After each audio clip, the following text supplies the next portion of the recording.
ESA's Trace Gas Orbiter mission arrived at Mars some time ago. Since then, this 3.5-ton spacecraft has been gently brushing the atmosphere to gradually adjust its orbit.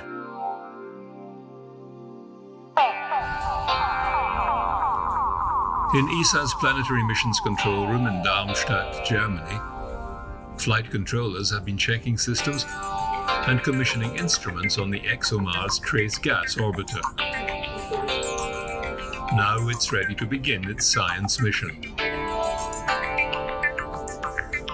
It has been a long time since we arrived at Mars in October 2016, and we have had a very long period, 1 year, of aerobraking, which consisted in reducing the orbital period from the time when we arrived, where it was actually several days, to 2 hours, which is the nominal period for science observations.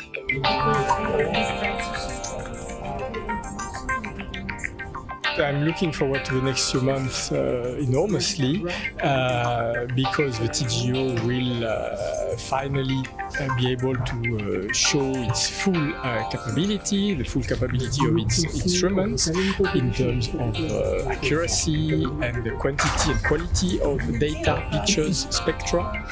And also because we will be able to do joint observations with our previous spacecraft at Mars, Mars Express, which is still alive and working after 15 years actually. And for ESA having 2 spacecraft around Mars in complementary orbits from a scientific point of view is very exciting and will allow certainly some very interesting discoveries and observations.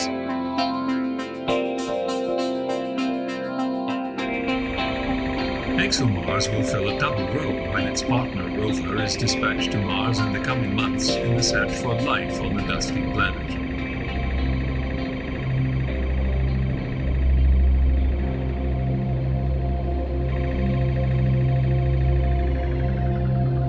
It is a communication satellite on top of being a science orbiter. The so-called relay function allows us to communicate with all landers and rovers on the surface of Mars. At the moment, there are only rovers and landers from NASA, Curiosity and Opportunity. Some tests had been done already soon after arrival at Mars. And now we are going to start a campaign to calibrate and determine the best performance to relay data. The Trace Gas Orbiter's primary mission, however, is to identify gases in the Martian atmosphere, particularly methane, first hinted at by Mars Express and then by NASA's Curiosity rover as it sniffed the atmosphere with special sensors. Well, we know that the lifetime of methane is very short, just a few hundred years. It will be broken down by the sunlight, by the UV ultraviolet component of the sunlight. So if it is there now, we know that it has to be refilled all the time. And where does it come from? That's the big question. It cannot be synthesized really in the atmosphere. It has to come from the surface or from the subsurface. But what are the processes that produces it? This is what we want to find out. One possibility is that it is some geological reaction between minerals and water. Another possibility is that actually are some microbes down buried underneath the surface that is producing it today or has produced it a long time ago and they're all dead now, but that the methane has been kept underground and with some mechanism is released to get up into the atmosphere. So these are all these kind of things we try to find out.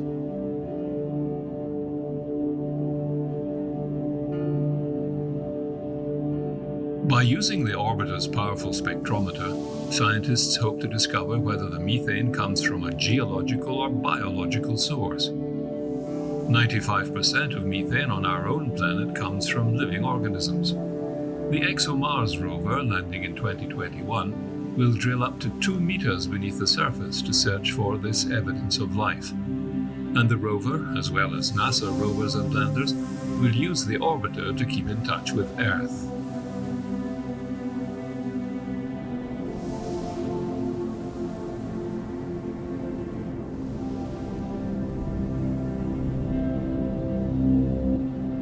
Mars exploration is an international endeavor, and every mission adds to our understanding of this alien world, the place that some of us might someday call home.